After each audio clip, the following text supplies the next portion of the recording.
जब हम सफलता की बात करते हैं, संपन्नता की बात करते हैं, सबसे पहले हम बात करते हैं कि भगवान गणेश की। मंगल मूर्ति मोरिया, गणपति बप्पा मोरिया। मैं आपका मित्र चंद्रशेखर तापी इस वीडियो को लेकर आया हूं टीम बिल्डिंग के संदर्भ में, लीडरशिप के संदर्भ में। जब हम सफलता और संपन्नता की बात करते हैं, यानी बहुत सीधी सी बात है कि हम ऑफिस, घर में और अपने लाइफ में सफल होना चाहते हैं, सक्सेस होना चाहते हैं और संपन्न भी होना चाहते हैं, वैभव और प्रतिष्ठा और सम्मान प्राप्त करना चाहते हैं, तो हमें भगवान गणेश से सीखना चाहिए। हम इस वीडियो में हम लीडरशिप की बात करेंगे, टीम बिल्डिंग की बात करेंगे, सक्सेस की बात करेंगे, लाइफ स्टाइल की बात करेंगे और मैनेजमेंट की बात करेंगे। इन चीजों को लेकर जब हम बात करते हैं तो भगवान गणेश से हमको बहुत कुछ सीखने को मिलेगा। पूरे ध्यान से पूरा वीडियो देखिएगा, आपकी जिंदगी में बहुत खुशी होगी, आपके जीवन को एक नई दिशा मिलेगी, सक्सेस के लिए नई दिशा मिलेगी और सफलता और संपन्नता के लिए गुरु यानी ट्रिक्स और यानी आपको टिप्स मिलेंगे। भगवान गणेश को रिद्धि सिद्धि के देवता कहा जाता है, भाग्य विधाता कहा जाता है। वो श्रद्धा और विश्वास के प्रतीक है, बुद्धि के देवता है। होगा कि गाड़ियों में भगवान श्री गणेश को स्थापित करके रखते हैं, घरों के द्वार पर श्री गणेश जी विराजमान होते हैं, बही खातों में श्री गणेशाय नमः लिख कर ही प्रारंभ किया जाता है। ऑफिस में, घर में, हर जगह भगवान गणेश विद्यमान होते हैं, द्वार पर भी होते हैं और किताबों में भी होते हैं, बही खातों पर भी होते हैं, गाड़ियों में भी होते हैं। और तो भैया अपने मन में भी रखना है, उनसे सीखना है। तो पूजा करते हैं, माँ लक्ष्मी की पूजा करते हैं, दीपावली की पूजा करते हैं या शुभ अवसर पर अनेक जगह पर पूजा करते हैं, तो भगवान गणेश के पास में लक्ष्मी रहती है। ये कैसे? वो सीधा सा हिसाब है कि लक्ष्मी मतलब धन, वैभव, प्रतिष्ठा, पैसा, है ना, यही। तो वो कब आएगी?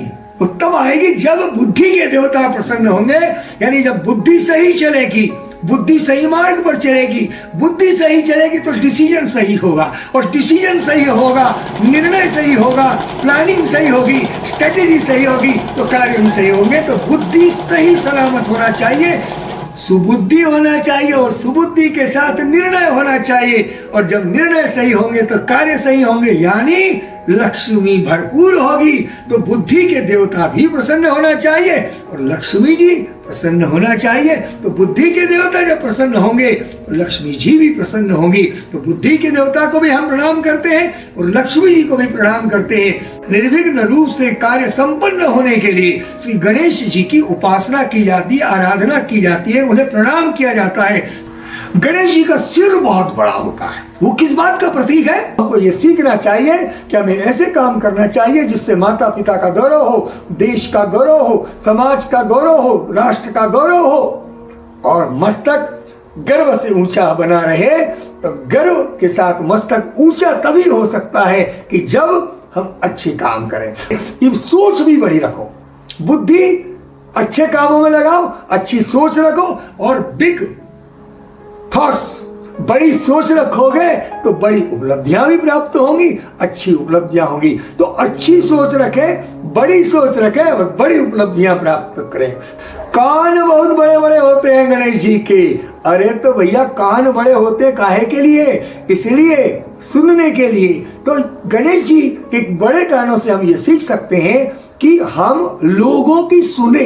हम सुनना ही नहीं चाहते तो विवाद हो जाता है। लोग नहीं कहते अरे भैया हमारी सुनो यार, अरे भैया हमारी सुनो। अरे सुनो ना, पहले सुन लीजिए पूरे ढंग से, जिसको कहते हैं आर्ट ऑफ लिसनिंग।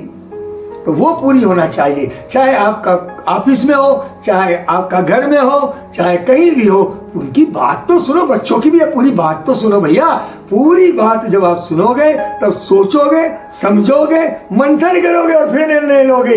तो सब करने के बाद फिर बोलो। तो पहले सुन लीजिए। तो आर्ट ऑफ लिसनिंग इसीलिए महत्वपूर्ण है कि लोगों की बात तो सुन लो कि वो क्या कह रहे हैं, और फिर उसके बाद उस पर विचार करो, मंथन करो और फिर निर्णय करिएगा। आंखें देखिए, गणेश जी की आंखें छोटी छोटी, मस्तक के हिसाब से आंखें छोटी छोटी हैं। तो भैया वो फोकस के बारे में बता रही है। फोकस होना चाहिए अपने लक्ष्य पर, डेस्टिनेशन पर फोकस होना चाहिए। हमारा ध्यान केंद्रित होना चाहिए, इधर उधर नहीं जाने का, इधर उधर नहीं काम करने का, इधर उधर नहीं भटकने का।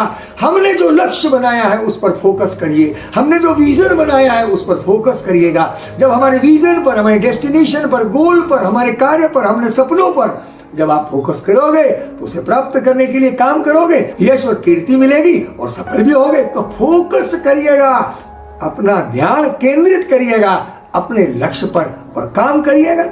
गणेश जी की सूंड बहुत बड़ी होती है। किस बात का प्रतीक है, किस बात को दर्शाती है? वो इस बात को दर्शाती है कि वो सूंड दूर से ही सूंघने की क्षमता रखती है, सूंघने की क्षमता रखती है। इसका अर्थ यह है कि पहले यदि कोई प्रॉब्लम है, कोई विपत्ति है, तो दूर से ही समझ लें और उसके लिए पहले से तैयारी कर लें, और ताकि उससे निपटा जा सके और हल हो सके।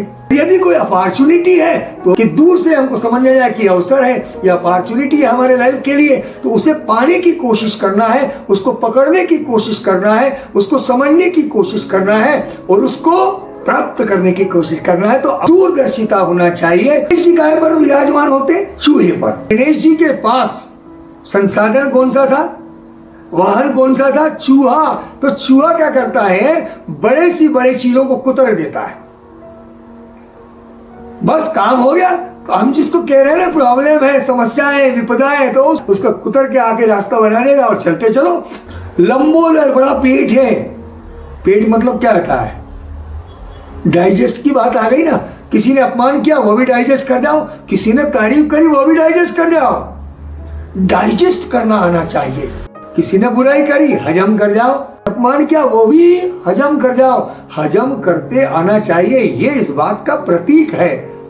गणेश जी बुद्धि के देवता हैं, भाग्य के विधाता हैं। जब इन सब बातों को लेकर उनसे सीखेंगे तो हमारा भाग्योदय होगा, निरंतर हमारा भाग्य उज्जवल होगा, हम सक्सेस होंगे और हम आगे बढ़ते जाएंगे और वही बात होगी, सफल भी होंगे और संपन्न भी होंगे। भगवान गणेश विघ्नहर्ता है, मंगल मूर्ति है, मंगल करने वाले हैं। हम सबके जीवन के विघ्न वो दूर करें, हम सबके जीवन को मंगल करें, यश और कीर्ति से भरपूर करें, सफलता और संपन्नता से भरपूर करें। आपने मेरा वीडियो देखा, पसंद आए तो लाइक करिएगा, कमेंट करिएगा, और यदि चैनल सब्सक्राइब नहीं किया हो तो निवेदन है कर लीजिएगा, हमें भी अच्छा लगेगा। शुभकामनाओं के सहित आपका मित्र चंद्रशेखर तापी, प्रणाम।